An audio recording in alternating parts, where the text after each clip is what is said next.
Today I'm sharing with you my Instant Pot pulled pork enchiladas. You can use this with chicken or beef or anything that you want. It is a great recipe to have on hand. Before we get started, if you have not subscribed yet, go ahead and hit that subscribe button and turn on your notifications for whenever we upload any more recipes. We like to do things home cooking, homeschooling, and homemaking over here. This is a really great recipe to have on hand. I'm using the Instant Pot pulled pork version of this, but of course you can use with chicken, which we love to do as well. It is so easy to have on hand because if you know that weekly list of what's going to be for dinner the next day, this is one to have on that list. Let's go ahead and get started. Hey guys, today I am making some enchiladas, and I am using my Instant Pot to make my pulled pork, and I'm going to be adding beans and all sorts of yummy stuff to make these delicious enchiladas. Let's go ahead. In my Instant Pot insert here, I have a pork loin. This is probably around maybe 2.5 to 3 pounds is my guess, because I had bought another pork loin and I cut it in half. So this is just half of that or so. I have some, can you see this? Yes, organic cumin. I buy this off of Amazon. For the price of what you're getting, it's so much more cost effective than buying one of the organic ones like this from the grocery store. So I will leave this link down below. I also have a pack of organic garlic powder. I like to buy this now from Amazon because you're getting 8 ounces. You're getting a good amount for a really great price, because if you were to buy just one of these like 3-ounce jars or whatever, you're paying pretty much almost the same price for 8 ounces. So I will definitely leave these links down below in the description box for you. I highly recommend checking them out because why not? Why not save some money and have some organic stuff to use? So we're going to season this up with some ground cumin. And I'm going to leave this link down below for you for this recipe. I shared this recently, but you don't have to, this is the organic garlic powder. You don't have to use onion powder. I also should buy the organic onion powder. So I'll see if I can leave that link down below to make it easier for you as well. I will have this recipe linked down below for you where I make this, and I have all the amounts listed for you on making this Instant Pot pulled pork. However, you don't have to use this with pork. Typically, this is my chili powder, and that was oregano. Typically what I do is I use chicken breasts for this. So salt and pepper. So I'm just using pork because I love my pulled pork. I love to have it, like I said in that recipe, with my beans and rice and all of that good stuff. However, I'm using enchiladas, so I love enchiladas. I love those flavors all together. I'm going to be putting black beans in this. I'm going to be sharing to you that part when that part reaches. So I figured I had this in the freezer left from the last time I used some of the pork loin. So I said, you know what? I'm going to go ahead and make that up.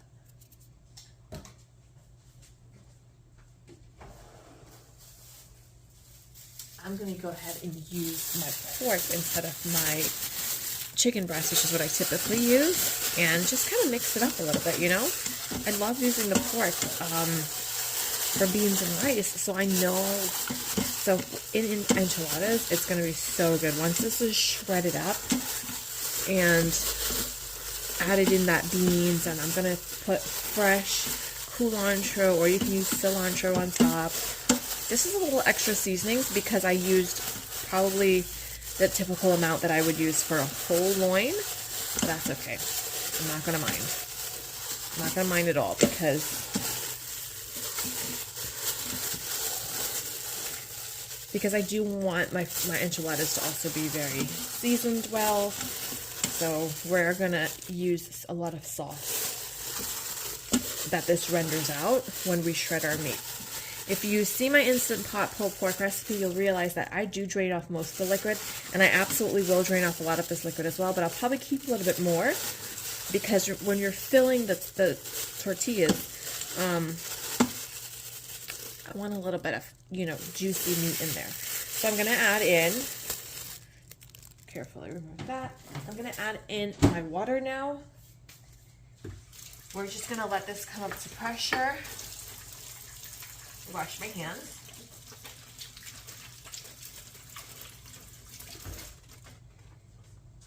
And dry my hands, all of the things.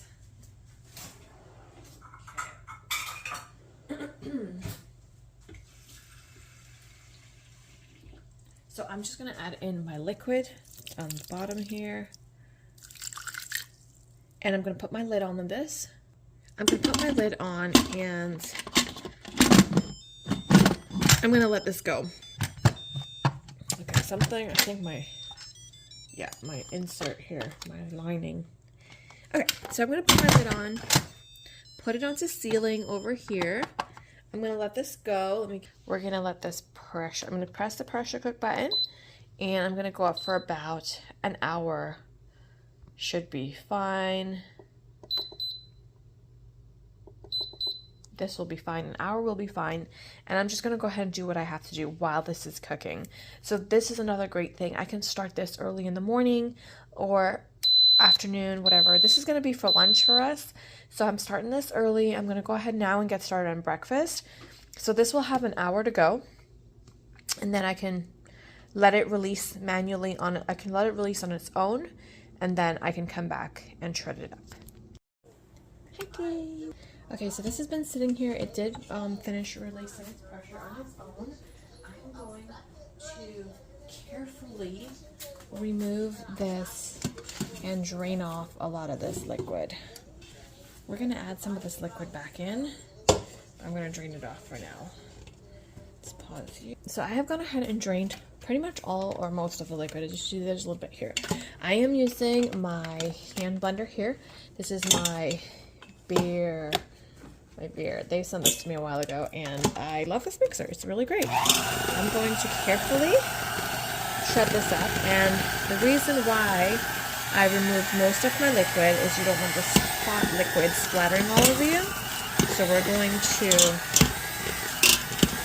just shred this up.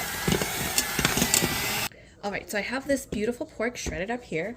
I have my reserved liquid here. I'm going to pour in some of that liquid, about a half a cup or so.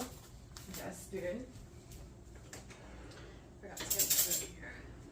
And mix that together. I also have one small red onion chopped, and I have a few leaves of cilantro chopped up. So, so you can use cilantro or you can use cilantro. We're going to go ahead and just add this in. And to this, I have a can of black beans here. I didn't drain the liquid, but you can drain it because there wasn't that much liquid in there anyways. I also have a little bit of my red enchilada sauce. You don't need too much of this because you already added that sauce. It's just about a quarter cup, or that's completely optional for this part. Like, you can leave that out. We're gonna mix this all together and it'll be good to go. I need a little bit more sauce, so I'm just gonna use a little bit of this sauce, a little bit of my enchilada sauce. Just add until it's nice and moist and not dry. This looks perfect. You're looking for a nice saucy kind of like don't want to be soup, but you want it to be coated and very, very moist. Okay, so I have my setup here. I have some tortillas. These are organic tortillas. You can use homemade or store-bought tortillas. I have my pork mixture here, as well as I have my casserole dish, and I have some enchilada sauce. I'm going to pour enchilada sauce at the bottom. And I have a few tins of those, so I'm just going to work with what I have. I'm going to fill this generously. Now, you can even use rice with this if you want. I used to use rice, and I probably at times will use rice if you just want a little extra filler. But I feel like, so this is a good generous amount here. I'm going to roll it up. So press it in and push as I roll. So that way it stays really nice. And you can add cheese to this. You can add, like, I have my cheese here that I'm going to grate on top of it, but you can add cheese on the inside. I mean, you can add sour cream. You can add sour cream on the top. Actually, this looks like it might make a good 12 enchiladas. So I think that should be good. These are Costco's organic tortillas, which I love. So to me, that is a huge plus. So I'm just gonna go ahead and finish filling these up. Again, this is using pork. You can use chicken, you can use beef, you can use anything that you want. You can just use rice and beans. If you want to make this meatless or vegetarian, you can just do rice and beans. You can do a seasoned rice and beans. I have my seasoned rice recipe. I will leave that link down below. So if you do want to make a seasoned rice, you just have to follow that recipe, but the seasonings that you want to add is like cumin and garlic. All the seasonings that we added to the pork, you can add to your rice or your chicken. And you can just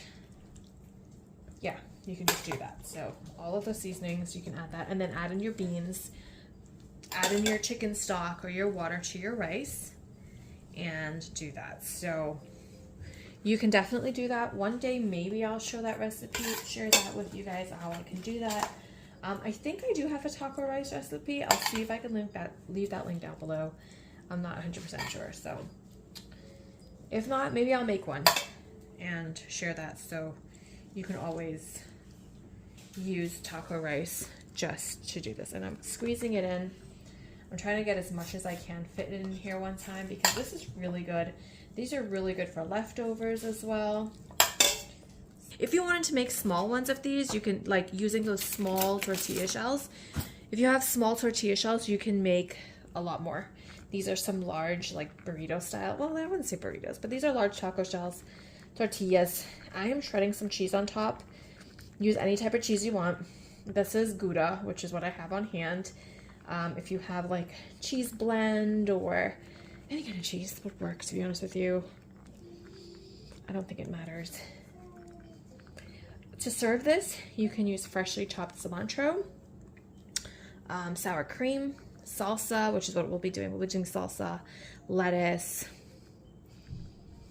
all that good stuff on top of this. Anything that you like on tacos, guacamole, whatever that you like. It's just a different way to jazz up Taco Tuesday or have a quick, delicious weekend or weeknight lunch or dinner, because this is lunch for us, lunch and dinner. Our sauce on top, which I absolutely forgot to do. And you're supposed to put the sauce and then the cheese, but I don't think it's gonna really matter at this point. I'm gonna pop this in the oven at 350 now to bake. So I've gone ahead and grated my cheese, I've topped it with my enchilada sauce, did all of that good stuff. We're going to pop this in the oven now for about 350, just until that cheese starts to melt and get bubbly. It takes anywhere from 15 to 20 minutes. And then I'm just going to top it with some freshly chopped culantro that I have. You can use cilantro as well. This is nice and cooled. It's probably still a little bit warm. And again, these are really large tortillas, so you can, serve them however you want. I feel like for my littles, they like a half of it works great, which would equal to one whole tortilla, because as you can see, that's a half of 2 tortillas. So yeah, it's a good amount of food that you're getting. It's a good, big, hearty meal. You can add rice again to this to make even more enchiladas because it stretches that filling even more. My girls, I think they prefer when I make the chicken as opposed to the pork. I think they prefer the chicken more than the pork. I like either way, but I do love having my pulled pork on hand because I use that pulled pork for so many things. This is another recipe to use it for. I'll have that recipe linked down below for you because the pulled pork can be used in sandwiches, with rice and beans, in enchiladas, in tacos, and anything that you want. And these are just a really great, another option, another recipe, another way of using it. So I hope that you can give this a try and it can become a staple in your family dinner night or something. It's just delicious to have on hand. I will see you guys next time. Bye-bye.